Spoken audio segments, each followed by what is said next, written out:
Garmin just released their official LiveScope 2 settings guide.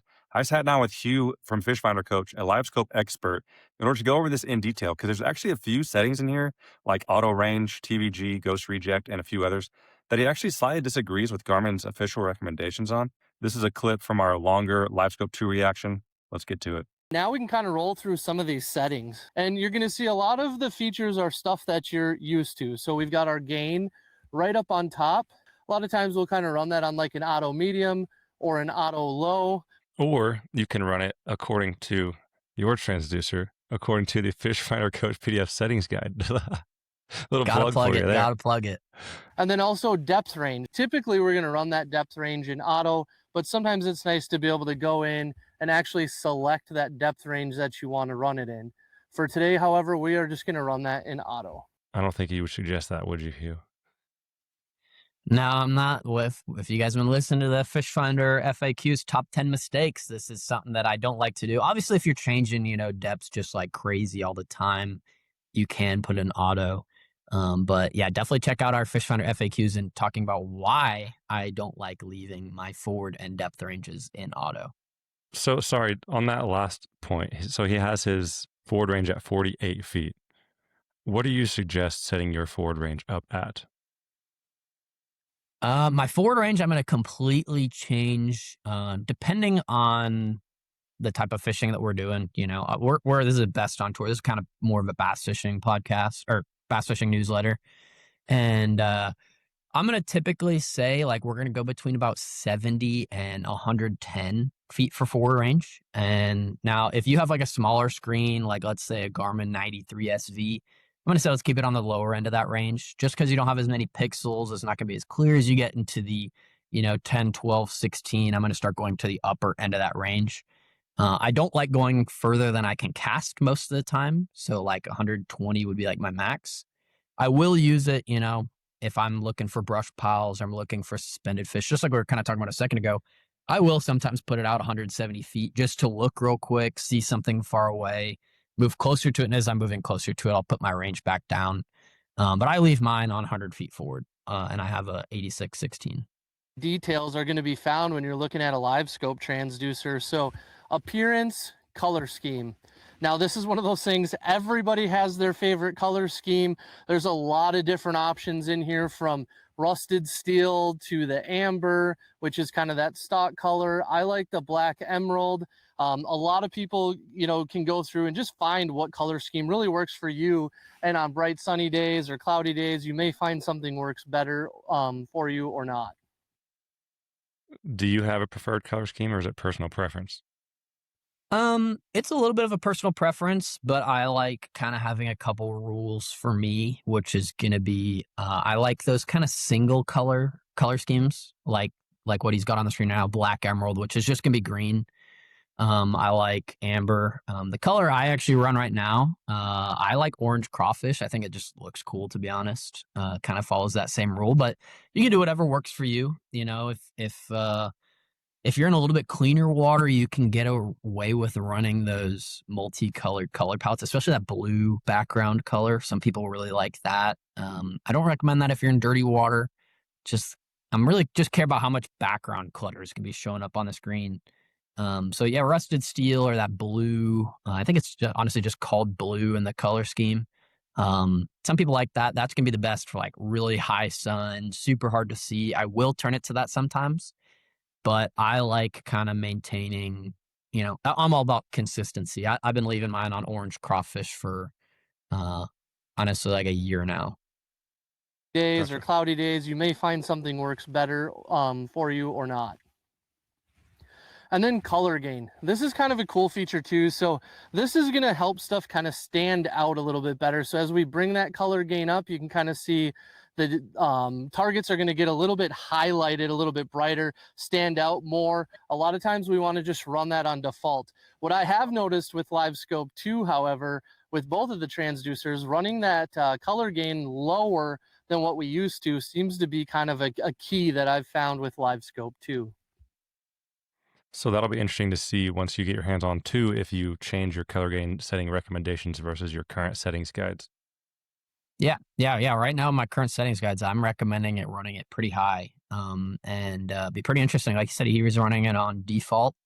We playing with it for sure and seeing kind of what is best to help us see our lure and help us see fish. And, I think a lot of the time people, come ask me questions and they're like, I can see my lure, but I'm getting this background clutter on. And, that's honestly what I care about. Like, this is not to look super pretty all the time. Like, I'm trying to do the optimal thing to see my lure the furthest away from the boat that I can. And sometimes you're going to have a little bit of that clutter. And we were talking about that with the color scheme a second ago.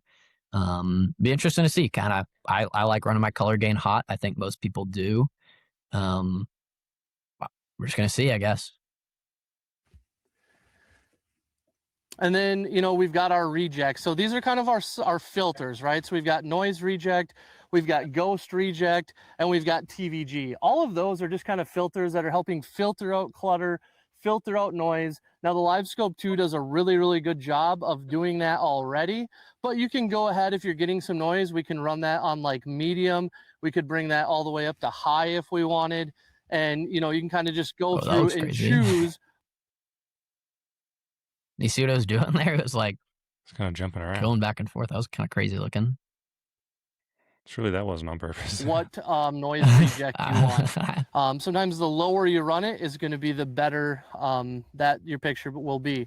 And then, of course, with your ghost reject, if you happen to be getting any type of ghost noise, kind of that tree that's coming up, you can go ahead and turn that on. I typically just leave it on auto. That way I never have to worry about it. So can you explain what ghost reject means? Yeah. So ghost reject, it's called ghost images, and he kind of just referenced that. This kind of happened with the LVS 32. People call it a ghost tree. What a ghost image basically is it's a reflection of the sonar pings off of a surface on the bottom that's basically going to cause a consistent kind of return. And most of the time you're going to see it showing up as kind of a arc kind of on your screen. Like kind of what he recommends. I like running my ghost reject on auto. Sometimes you'll get it if you're in very, very hard bottom, or if you're facing a bulkhead or a bridge or something like that, you might get that ghost image. Other times I might be in open water. I'm not going to get it at all. So that's what a ghost image is. It's just kind of a persistent image on the screen that isn't there. It's just kind of a weird rebounding of sonar returns. Gotcha. I've definitely experienced that before and did not know that that's what that was called. So that's good to know. Yep. And then TVG is going to help us kind of clean up that water column. So kind of that area up and down on the water column. Typically we want to run that on low or maybe like a medium. I typically run mine on low. And then any comments on TVG? Yeah. So a lot of people don't even really know what TVG even means. So I'll go into that. TVG stands for time varying gain. And kind of the way that I think about this is, this is like a bat's echolocation is how all sonars work. It sends sound out and it's like, how long does it take for that sound to come back and how much of that sound comes back? What TVG means is, ideally in an ideal world, what it means is the longer it takes for that sonar to come back, it's going to increase that return. On the flip side of that, it means if it doesn't take as long, meaning it's closer to the transducer, it's going to decrease that return. And I'm going to give a sneak peek to the PDF settings guide for the LVS 32 and 34.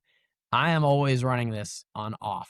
What you will see, you kind of see on his screen, I don't have my mouse up on the screen right now, but you'll kind of see closer to, go to the left a little bit. You kind of see close to like all the numbers, like the 6.9 feet, 52 degrees. You kind of see that black void area. That is what you're going to get when you turn TVG on anything but off. And, I've gone out of the water. I try all these different settings all the time. Somebody recommends something to me, I'm going to go try and see if their settings are better than my settings. And some people recommend TVG on high. And, they might be able to see a little bit further from me. Potentially, I don't really think so. But what's going to happen is that void closer to the boat where we just were pointing it is going to get a lot bigger. Yeah. So you can kind of see that black area right underneath, right there. And I have had on TVG on high, I have had 6-pounders follow my minnow in and just completely disappear, like gone. And you're like, what the heck? And it wasn't until I, was like, started messing with the settings a lot more. I'm like, okay, like, well, let me try this on off. And I could see all the way up to the transducer. I could have a fish follow bait. Obviously, I'm not going to catch him, but I've had a fish follow my bait all the way to the transducer and still be able to see it. So that TVG sneak peek into the PDF settings guide for Fish Finder Coach, I am always going to leave TVG on off. Maybe for the new one it's different, but I still think I just don't like that setting at all. Then from there, it really is just kind of setup of how you want to set the screen up. So we can go ahead and change the overlay data. Right now, I've got my depth, I've got water temperature, speed, volts, got a lot of information on there. You can actually take some of that information off if you want to. Otherwise, you can leave it on right there from your overlay data. Now, another thing that you can do is, as you can see with my layout, I'm actually running my grid overlay on hide, so you can't see it. But you are able to go in, turn on that grid overlay. This is great if you're really trying to pinpoint those fish and see exactly what depth they are, what distance they are, so then you know where you can actually go ahead and throw that minnow or that bait as you're trying to target in on those fish. Are you a grid user or no? No, I'm not. I kind of want like everything off the screen that I can. So I turn my grid overlay off. I want to basically make sure I'm utilizing my screen as much as I can. So I turn grid overlay off. I turn basically all of those like numbers that he was just talking about, the 6.9 feet. I turn like a lot of them off. And then I make my reverse range kind of a minimum because I want to see further in front of the boat. I really want to utilize my screen as much as I can to start to see further and further in front of the boat, make it easier to see my lure. But I'm not seeing any settings that look different, like any new settings. I'm not seeing anything different between the LVS 34 so far and the new LVS, I guess it's the 44 I think we're seeing right now. Mm-hmm. Full history, this is another option that gives you kind of that 2D image basically, or picture beyond the LiveScope. So we've got our LiveScope on the right here. That's kind of that live image. On the left, we're basically getting almost like a 2D type of image. A lot of people will usually just run that off. Have you ever seen someone use that? What would that be used for? I think if I saw somebody using that, I'd make fun of them. I don't think that there's any reason to see that, even if you have your reverse range completely off. We talked about it a second ago. If a fish is underneath the boat, to me, I'm not going to catch it. So there's no need for me to run something like that. If you do want to see the boat, if you do want to see underneath the boat, you can change your reverse range a little bit more. I'd much rather have my LiveScope screen tell me what's underneath the boat than that scroll history show me whatever's underneath the boat. And then our on-screen controls. So if I go back to the main screen here, I like to have the on-screen controls on. That's where I can actually see my depth ranges, my distance ranges, and of course the gain. And having those right there on the screen is kind of a nice option because you're able to quickly reach down and just make those adjustments as you need to without having to go back into any sort of menu or anything like that. If I go back into my layout here, we also have a few other options.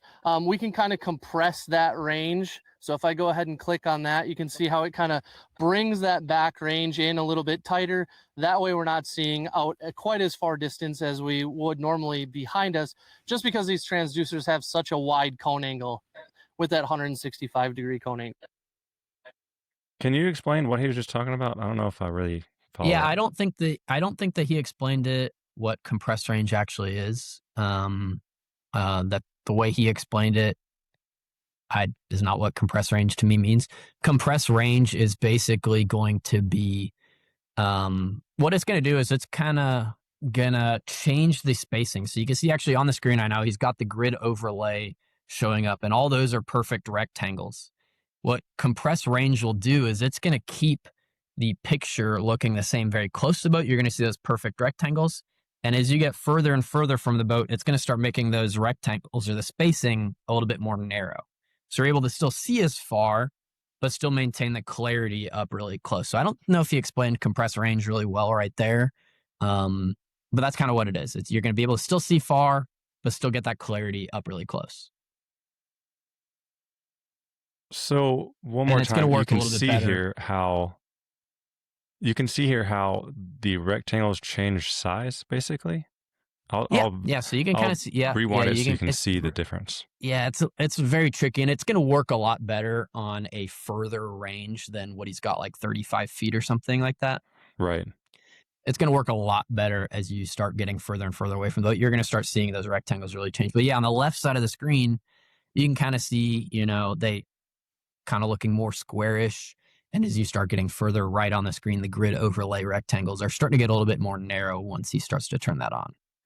It's very, Interesting. like I said, very minimal when you're this close. But as you start getting further, you will start to notice that distance, or that compress range really start working. Interesting. Okay.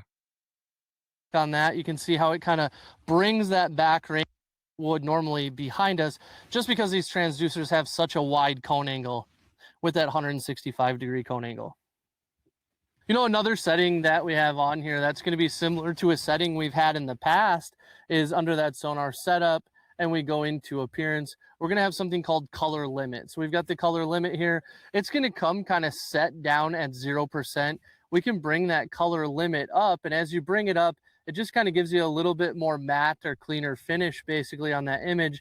A lot of times that's another feature. Run it on default at 0 unless you're feeling like you need to bring that up a little bit just to kind of clean your image. But do you ever adjust your color limit?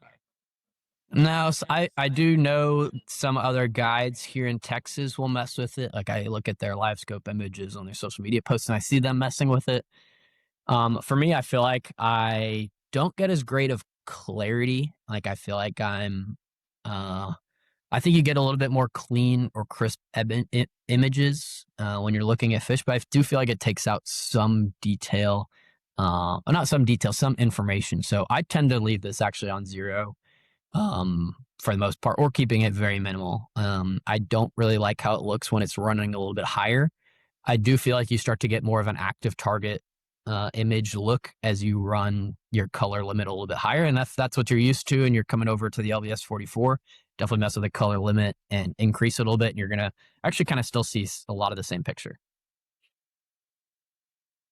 But running that on default, along with a lot of the settings, is kind of the best settings, just because the engineers do a really great job of having these stock out of the box with some of the best settings. But let's go ahead and get fishing here. I feel like that's enough talk about settings. Let's see if we can't catch a few fish today. Would you agree that their engineers do a good job of having it ready to fish out of the box? I think for sure. I mean, yeah, all of these settings, you don't need my PDF settings guide. Obviously, I want to sell it to you guys and make money, but you don't need to. What my settings are going to do, they're optimized. The engineers are going to basically make it optimized for every single situation to help you see cover, lure, fish.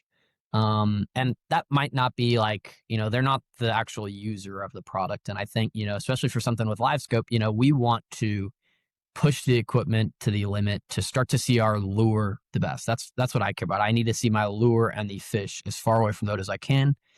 I think you're going to get a little bit better picture by using my settings to start to see those things. But any of it, you could reset it and go out and fish. You're going to have a good time. I definitely think if you want to make sure it's optimized perfectly for basically every situation you could ever be in, to start to utilize it better as more of a competitive fisherman, you really care about catching fish. I think that's where my PDF settings guides really come in handy. Sweet. All right. Well, I guess that's it for our LiveScope 2 reaction. I appreciate it. We'll keep you guys posted when we learn more.